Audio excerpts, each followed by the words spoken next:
It's Thursday, July 21st, and this is now on H&N. Witnesses pulled over and attempted to restrain the male. A woman is stabbed to death on the H-3 Freeway. Police just updated us on the investigation. The male reportedly used the same knife that he was in possession of at the time of his arrest. Is incredibly puzzling and distressing. The January 6th committee holds another primetime hearing. I'm Natalie Brand on Capitol Hill with details of what they want to show and who's expected to testify.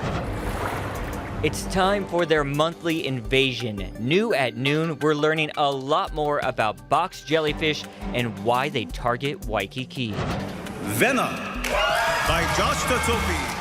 These stories, plus we'll tell you who the big winners were at the Hanohano Awards. Details coming up on This Is Now.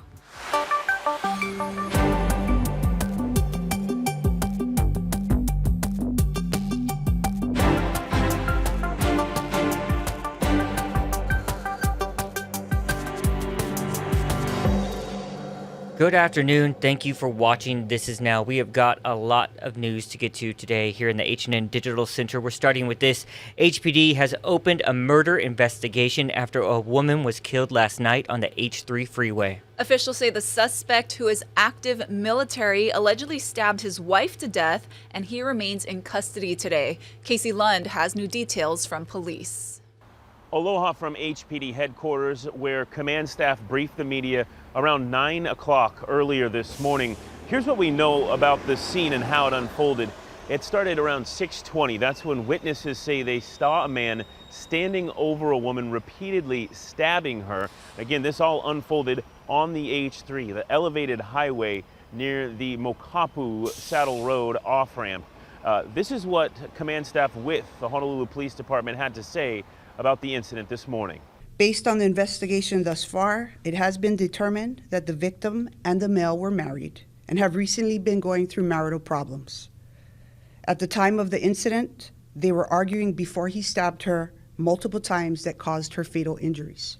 Can you confirm that the victim was pregnant, how far along she was, and what happened to the baby? I cannot confirm that right now. Currently, autopsy is going on, and we'll be able to find most of that information there. And they will release that information, not us. As part of our investigation, detectives will be reviewing past cases, domestic violence cases that were documented, as well as undocumented, as well as social media posts that we have been made aware of. I do want to take this time to thank the public for their assistance and willingness to intervene in the as the situation unfolded. Their efforts were instrumental in the apprehension and arrest of the suspect. That investigation shut down the H-3 Freeway last night in the Hawaii-bound lanes for hours as police looked into this, gathered evidence, and talked to witnesses. We are still trying to learn more about how that witness intervened in this situation yesterday evening. We'll have all the details online throughout the day at hawaiinewsnow.com. At HPD headquarters, I'm Casey Lund. For now, we'll send things back to you. President Biden has tested positive for COVID-19. For more on this, let's bring in Hawaii News Now's White House correspondent, John Decker. Now, John, what symptoms is the president experiencing right now? We got a readout from that during a briefing that was conducted not only by the White House Press Secretary Ashley, but also by the White House Coronavirus Coordinator, Dr. Ashish Jha. He talked about the symptoms that the president is experiencing, mild symptoms, a runny nose, a dry cough, and fatigue. It's being treated right now with an antiviral. In addition to that, they make the point that the president, fully vaccinated, double boosted. They expect him to isolate for the next 5 to 7 days until he gets a negative COVID test. But they're playing down the seriousness of this diagnosis that just came out earlier today. Are his doctors concerned about, a risk for serious illness? Well, President Biden is 79 years old. Let's not discount that. That being said, they say that he, because he is fully vaccinated, because he is double boosted, because he is taking this antiviral, that the chances of his condition worsening beyond what it is right now with these mild symptoms are minimal. And they continue monitoring that. The president's personal physician continues monitoring that. There's no need, they say, for moving the president to, say, Walter Reed. Like you may recall, President Trump was moved when he tested positive for COVID in October of his last year in the White House. It's a different situation entirely, given when President Trump tested positive for COVID, there were no vaccines. And now we're in a much better place in this country, and obviously a much better place as far as the president and his diagnosis is concerned. Now, what is the White House doing to mitigate the spread of the virus?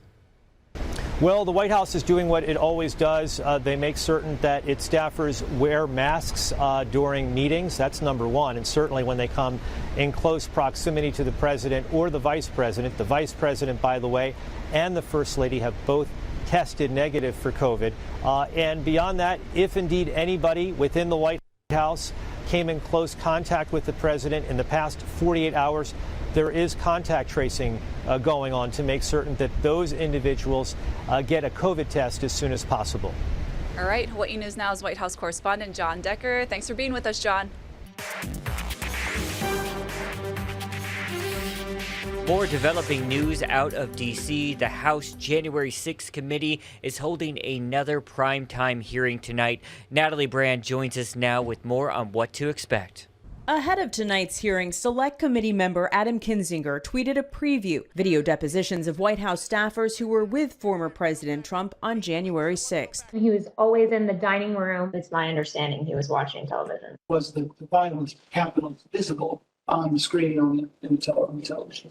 Yes. The panel's 8th hearing will focus on what the former president did and did not do during the first hours of the U.S. Capitol assault, before he later posted this tweet calling off his supporters. So go home. We love you. You're very special. The fact that nothing happened and that it took so long for him to act is incredibly puzzling and distressing. CBS News has confirmed the star witnesses are expected to be former Deputy White House Press Secretary Sarah Matthews and former Deputy National Security Advisor Matthew Pottinger. The committee is expected to detail the efforts by the former president's inner circle to try and convince him to take action during the assault, as well as the fallout later that evening and into the next day. It's obvious the president, was derelict in his duty, but for all the details you have to watch. The investigation is also intensifying into missing Secret Service text messages from January 5th and 6th, which were requested by the committee. CBS News has confirmed the DHS Inspector General has asked Secret Service to stop their internal investigation so it doesn't interfere with the IG's probe. Natalie Brandt, CBS News, Capitol Hill.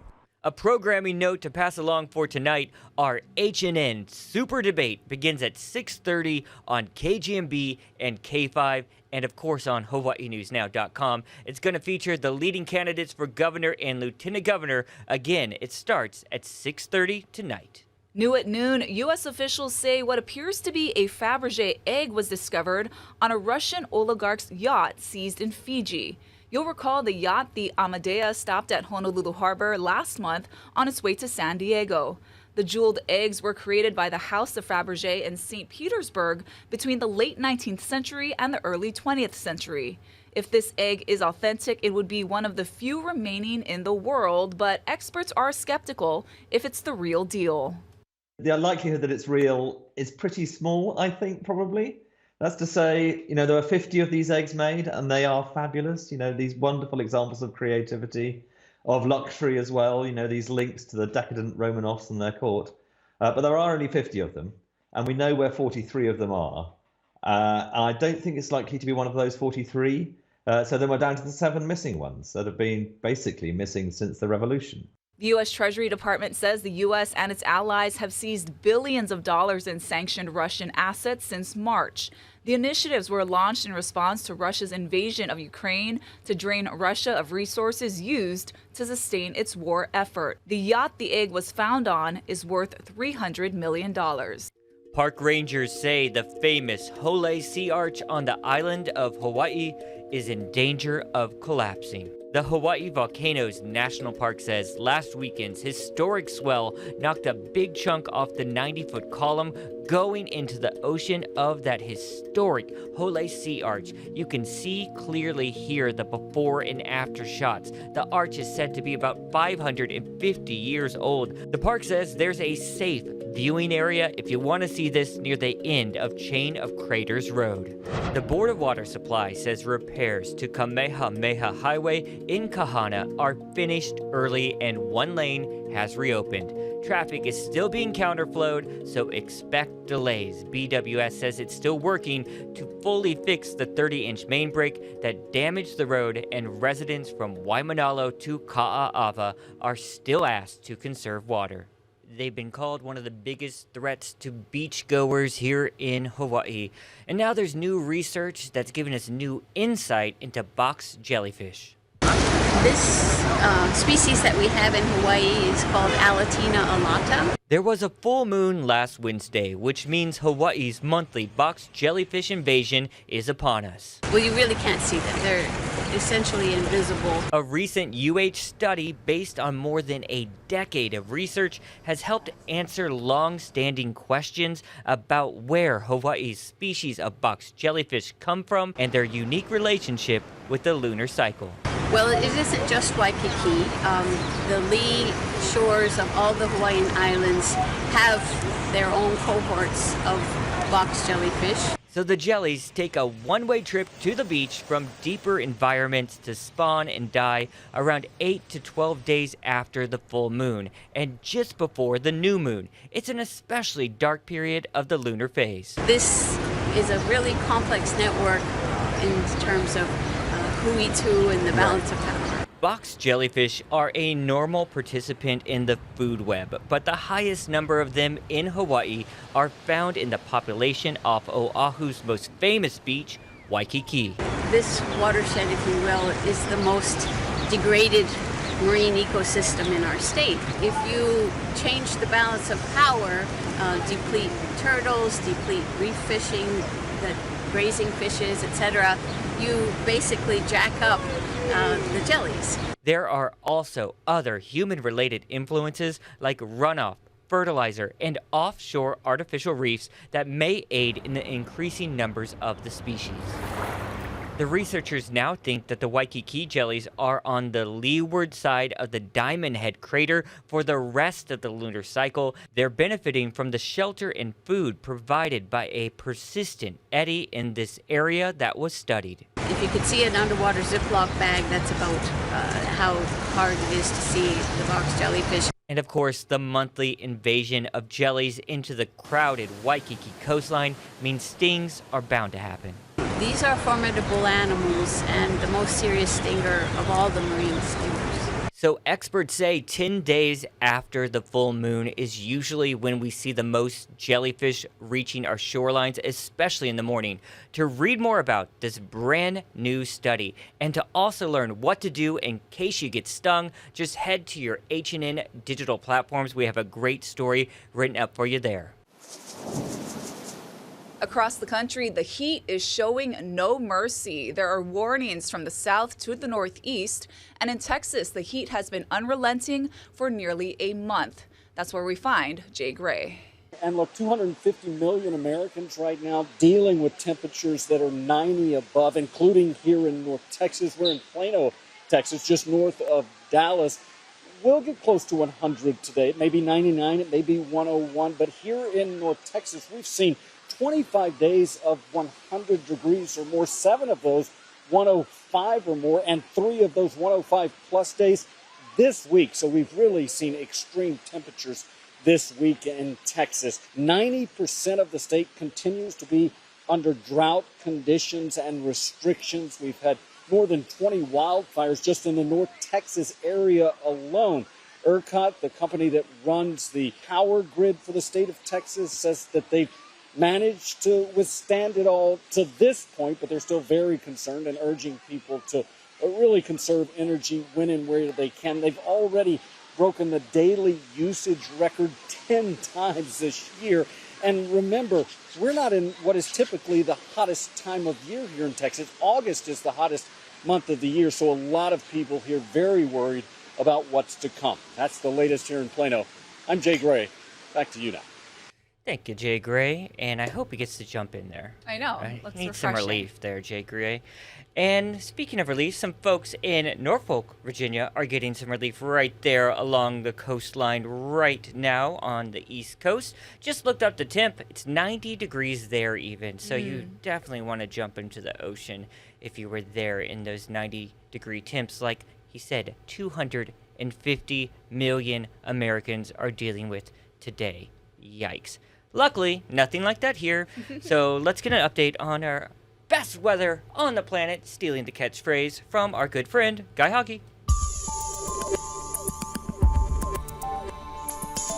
We're not going to see much more than a few passing showers from time to time. Rainfall totals will remain very skimpy for a while. So the next 7 days look really nice. Again, a little damp to start the day today, and then drier conditions by the afternoon, and then fewer showers from tomorrow on. Not going to be totally dry. We will have the overnight and early morning windward showers, but they won't amount to very much. Trade winds, however, running at surplus speeds all the way through Tuesday. Lighter winds coming in on Wednesday.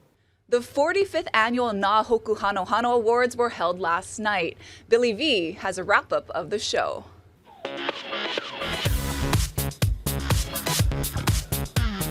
The 45th annual Na Hoku Hanohano Awards with the Hawaii Academy of Recording Arts and the Council for Native Hawaiian Advancement was held last night with a very full and loud crowd celebrating.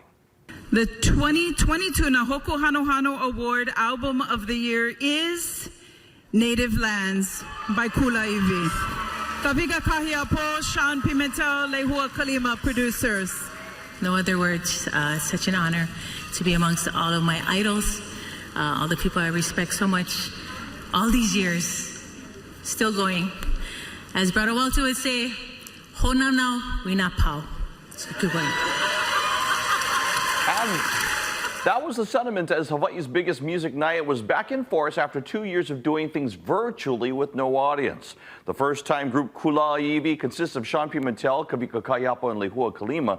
They walked away with 4 of the biggest awards that included Group of the Year, Album, and Hawaiian Music Album of the Year. Now, individually, those members, Sean has a total of 7 awards, Kavika has a total of 7 awards, but Lehua has 31 total Na Hoku Hanohano awards, 23 of those with Na Leo Pilimihana, and 4 as a solo artist.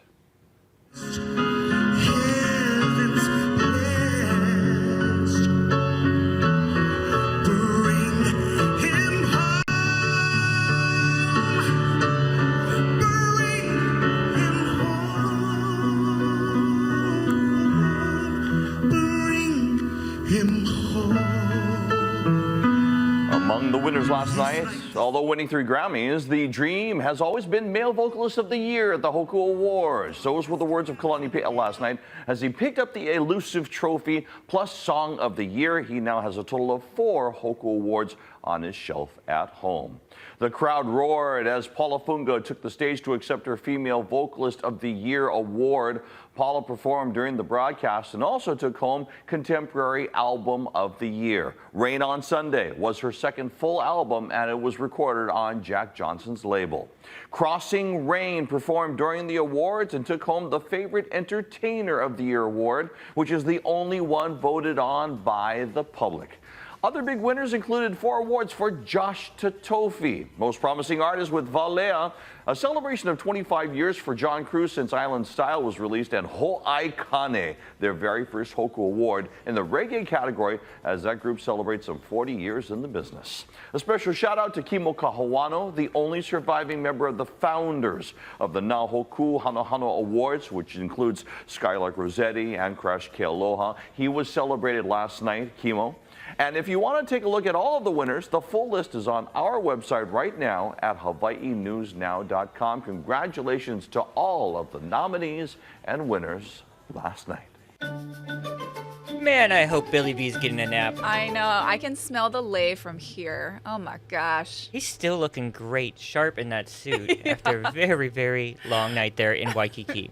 All right, let's see what else the internet is talking about today. So if you woke up and checked out your Facebook feed, you may have noticed some things have been redesigned on your feed, and it's really surprising a lot of users. Facebook is launching a new Feeds tab in the shortcuts bar. It features a chronological feed of content for your friends, groups, and pages that you follow, and you will also be able to create a favorites feed to prioritize which friends, pages, and groups you care about most. Users will also see a home tab designed to help you discover new content based on recommendations. Sounds like a bunch of robots to me. The moves are part of a push for Facebook's parent company, Meta, to make it easier for users to sort content as well as show users more personalized recommended content. The changes are expected to roll out fully globally next week. So I know a lot of people have been really calling for that chronological order thing. Remember how Instagram, that's how it used to launch? Yep. And I know there's ways to do it now, but that's how it used to always be. No, I like that you can prioritize your family and friends, like people you actually want to follow. Only if we can get away from those ads, right? Yeah, true. Get rid of those ads and you'll make everyone happy, Mark Zuckerberg. I know you're watching right now. Yes. He sure is, from Kauai, right? Yeah. Michelle Obama has a new book. It's called The Light We Carry, Overcoming in Uncertain Times. Now, the former First Lady tweeted about the news, saying, quote, "These past few years, I've been thinking about how to stay centered in a world filled with so much uncertainty." Now, in the book, she focuses on the pandemic, the January 6th attack on the U.S. Capitol, and what she calls a rising tide of hate and bigotry and intolerance. Now, she compares the book to a toolbox to help people and gives some of her perspectives and things she's done over the years to stay centered. It will be published on November 15th. All right, great update there. All right, for the first time since 2019, the largest comic and pop culture event is taking shape right now in San Diego. We're talking about Comic-Con. Jennifer Bjorklund has the details in today's Good News Now.